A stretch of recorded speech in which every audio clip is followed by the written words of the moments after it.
Hello दोस्तों आज मैं आपके लिए लेके आया हूँ film once upon a time in Mumbai.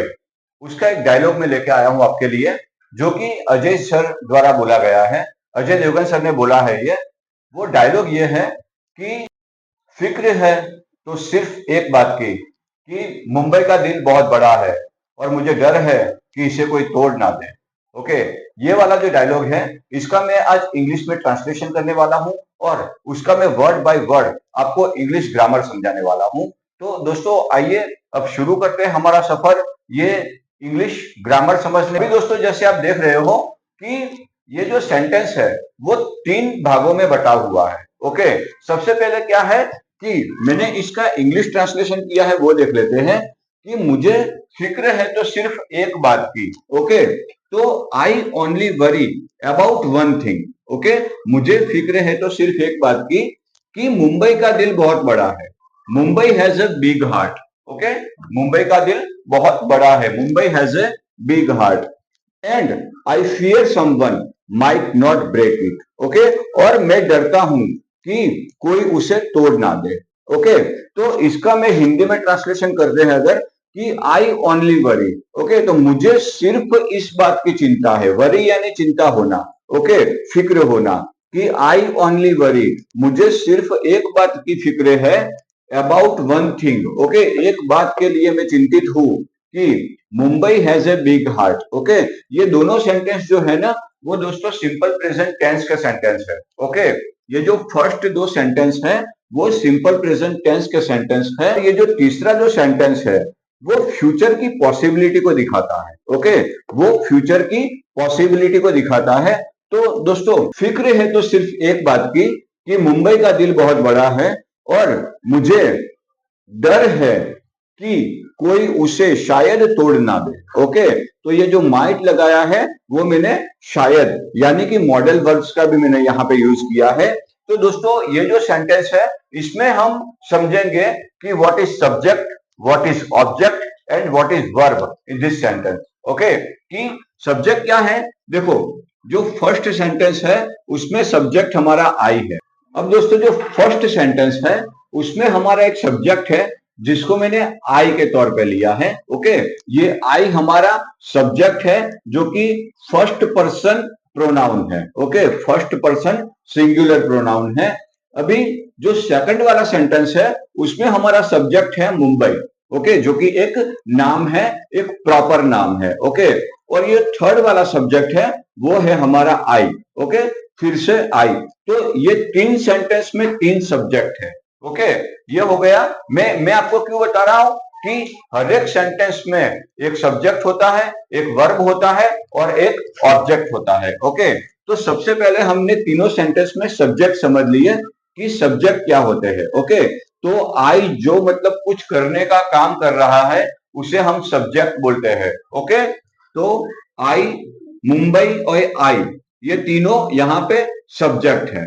अब यहाँ पे वर्ब की बात करें तो ये जो वरी है, वरी यानी कि फिक्र करना। ओके, मतलब कि कुछ काम करना, तो ये हमारा वर्ब हो जाएगा। ये है as a main verb. Okay, कि मैं फिक्र करता हूं। ओके, तो ये हमारा वर्ब है। ओके, ये हमारा सब्जेक्ट है, ये हमारा वर्ब है और अबाउट वन थिंग वो हमारा ऑब्जेक्ट हो जाएगा। ओके, तो ये सेंटेंस फिनिश हो गया कि सब्जेक्ट, वर्ब और ऑब्जेक्ट। ओके, अभी इसमें Mumbai has a big heart, इसमें मुंबई जो है वो हमारा सब्जेक्ट है, हैज वो हमारा हेल्पिंग वर्ब है। ओके, हैज को मैंने हेल्पिंग वर्ब के तौर पे लिया है जिसको ऑक्सिलरी वर्ब भी बोलते हैं। ओके, इसको ऑक्सिलरी वर्ब भी बोलते हैं। A big heart. Okay, a big heart वो हमारा ऑब्जेक्ट है। ओके, यहाँ पे जो बिग हार्ट है वो हमारा ऑब्जेक्ट है। अभी तीसरा जो सेंटेंस है जो कि फ्यूचर की पॉसिबिलिटी को दिखाता है, तो आई जो है वो हमारा सब्जेक्ट है। ओके, आई वो कुछ काम कर रहा है कि मुझे डर है, तो वो डरने का काम कर रहा है, तो आई हमारा सब्जेक्ट है।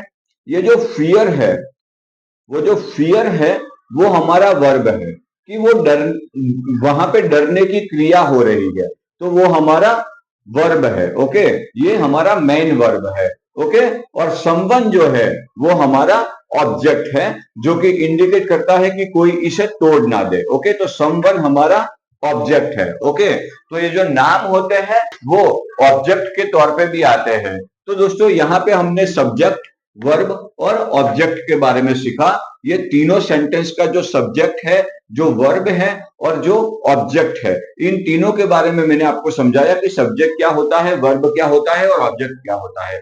सब्जेक्ट में फिर से आपको बता दूं कि सब्जेक्ट मतलब कि जो कुछ कार्य करता है, जिसके द्वारा कुछ कार्य होता है, उसको हम सब्जेक्ट बोलते हैं। हिंदी में उसको हम कर्ता बोलते हैं। अभी जो सेंटेंस में जो क्रिया हुई है, वो क्रिया को हम वर्ब बोलेंगे। ओके, वो क्रिया को हम वर्ब कहते हैं। और उसके बाद में जो अन्य शब्द आते हैं, ओके, जो कि कर्म, ओके, जिसको कर्म बोला जाता है, उसको हम ऑब्जेक्ट बोलेंगे। अदर वर्ड्स में यूज होते हैं। ये ऐसी चीज होती है, ऑब्जेक्ट ऐसे शब्दों का समूह होता है कि क्रिया जिस पर हो रही होती है या तो क्रिया का असर जिस पर होता है, उसे हम ऑब्जेक्ट कहते हैं। तो दोस्तों इसका इंग्लिश में ट्रांसलेशन हमने देख लिया। इसको जो मुझे आपको समझाना था वो मैंने समझा दिया। अब इसका हिंदी मीनिंग मैंने आपको समझा दिया। अभी क्या है कि मैं इसका आपको वर्ड बाय वर्ड ग्रामर समझाऊंगा। अभी दोस्तों मैं इसका वर्ड बाय वर्ड ग्रामर आपको समझा रहा हूं। वो क्या है कि I only worry about one thing. Okay, तो आई क्या है, वो हमारा सब्जेक्ट है, वो फर्स्ट पर्सन सिंगुलर प्रोनाउन है। ओके, ये सब जानते हैं। अभी ओनली वो हमारा एडवर्ब है। ये एडवर्ब क्या होता है कि जो वर्ब की विशेषता बताता है। ओके, जो वर्ब के बारे में विशेषता बताता है। वर्ब क्या है, वरी। तो मैं सोच रहा हूं, पर सिर्फ सोच रहा हूं किसके बारे में। तो ये जो ओनली है वो वर्ब की विशेषता बताता है। ये ओनली जो है वो हमारा एडवर्ब है, जो वरी की विशेषता बताता है, जो वरी के लिए यूज हुआ है, जो वरी को इंडिकेट करता है। ओके, ओनली जो है वो हमारे वर्ब को इंडिकेट करता है, यानी मैंने उसको नाम दिया है एडवर्ब। ओके, अभी वरी हमारा मेन वर्ब हो गया। अबाउट मतलब कि के बारे में। ओके, अबाउट मतलब कि के बारे में। तो ये हमारा एक एडजेक्टिव है। ओके, जो वन थिंग को इंडिकेट करता है। ओके, अबाउट वन थिंग, तो ये हमारा एडजेक्टिव है। तो ये जो अबाउट है वो हमारा प्रीपोजिशन है। ओके, वो एक हमारा प्रीपोजिशन के तौर पे मैंने यूज किया है। तो ये क्या है कि ये वन थिंग को इंडिकेट करता है। ओके, अभी वन जो है वो हमारा एडजेक्टिव है। ओके, ये जो वन है वो हमारा एडजेक्टिव है, जो कि नाउन की विशेषता बताता है कि थिंग तो है, मतलब कि मैं एक ही चीज पे बात कर रहा हूं। ओके, मैं एक ही चीज के बारे में सोच रहा हूं, मैं दो तीन चीजों के बारे में नहीं सोच रहा हूं। तो ये जो नाउन है, थिंग हमारा नाउन है, तो वो नाउन की विशेषता बताता है। इसीलिए मैंने यहाँ पे वन को एडजेक्टिव कहा है। अभी दोस्तों छोटी सी समझ ले लेते हैं कि ये जो एडवर्ब है वो वर्ब की विशेषता बताते हैं, और ये जो एडजेक्टिव है वो नाउन की विशेषता बताते हैं। ओके, ये जो एडजेक्टिव है वो नाउन की विशेषता बताते हैं। यहाँ पे हमारा फर्स्ट सेंटेंस है वो यहाँ पे फिनिश हुआ। अब हम आते हैं सेकंड सेंटेंस की ओर कि सेकंड सेंटेंस हमें क्या कहता है। अभी दोस्तों ये फर्स्ट वाला सेंटेंस जो हमने देखा वो सिंपल प्रेजेंट टेंस का सेंटेंस था। ओके, वो सिंपल प्रेजेंट टेंस का सेंटेंस था। अभी सेकंड सेंटेंस क्या है कि Mumbai has a big heart. Okay, तो जो मुंबई है वो हमारा प्रॉपर नाउन है, वो एज ए सब्जेक्ट आया है। अभी हमने हैव और हैज की परिभाषा में सीखा है कि ही, शी और इट, उसके साथ में हम हमेशा हैज लगाते हैं। ओके, और आई, वी, यू और दे, उसके साथ में हमेशा हम हैव का यूज करते हैं। तो ये जो मुंबई है वो नाम है, वो ईट में यूज होता है, तो हम इसके पीछे हम हैज लगाएंगे। तो ये है हमारा प्रॉपर नाउन, ये है हमारा सब्जेक्ट। अभी जो हैज है वो हमारा वर्ब है। ओके, वो वर्ब तो है लेकिन वो पोजीशन दिखा रहा है, ये ऑनरशिप भी दिखा रहा है। क्या कि हैज ए बिग हार्ट, उसके पास होना। ओके, हैज का मतलब क्या होता है कि पास होना। तो हैज वो पोजीशन यानी कि ऑनरशिप दिखा रहा है।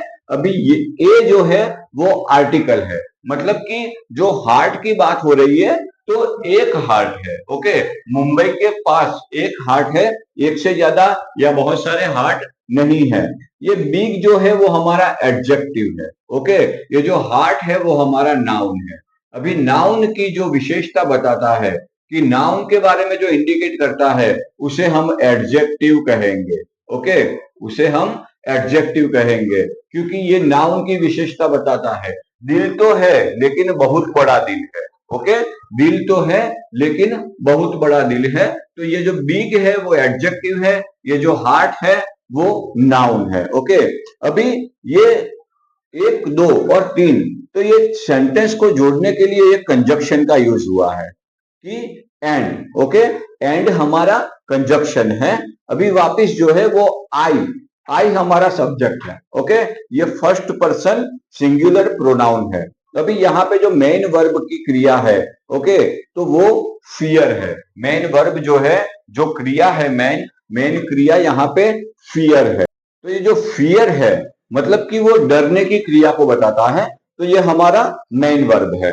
अभी समवन क्या है कि वो इनडेफिनेट प्रोनाउन है। ओके, मतलब समवन मतलब कि कोई, कोई क्या है वो हमको पता नहीं है। ओके, तो ये जो समवन है वो इनडेफिनेट प्रोनाउन को इंडिकेट करता है कि जो प्रोनाउन है लेकिन इनडेफिनेट है। ओके, अभी माइट वो हमारा मॉडल वर्ब है। ओके, माइट वो हमारा मॉडल वर्ब है कि ऐसा हो भी सकता है, ऐसी ऐसी सिचुएशन आ भी सकती है, उसको इंडिकेट करता है।